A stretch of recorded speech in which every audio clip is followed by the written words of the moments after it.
Un jeune motivé par ce qu'il a à faire à l'école s'engage plus naturellement dans ses tâches. À l'inverse, un jeune peu motivé pourrait avoir tendance à adopter des comportements qui peuvent nuire à son apprentissage.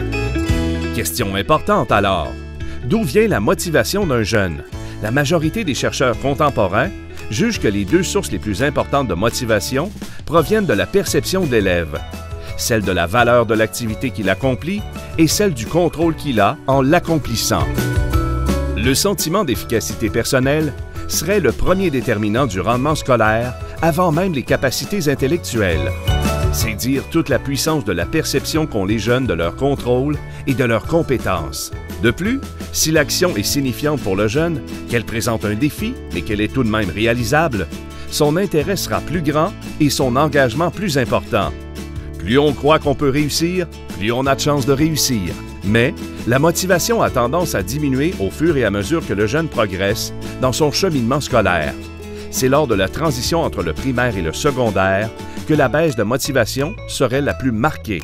Compte tenu de l'importance que revêt la motivation et l'engagement dans la réussite éducative, comment agir efficacement?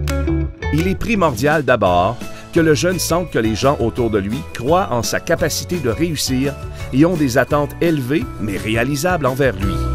Puisque les parents ont un rôle central à jouer, des activités pourraient être mises en place pour les accompagner dans leur rôle de soutien à la motivation. Finalement, il est recommandé d'assurer un dépistage et un soutien scolaire et communautaire qui portent sur la motivation de jeunes ciblés. En travaillant collectivement ces pistes d'action sur la motivation et l'engagement, nous envoyons le message que la persévérance scolaire, c'est l'affaire de tous.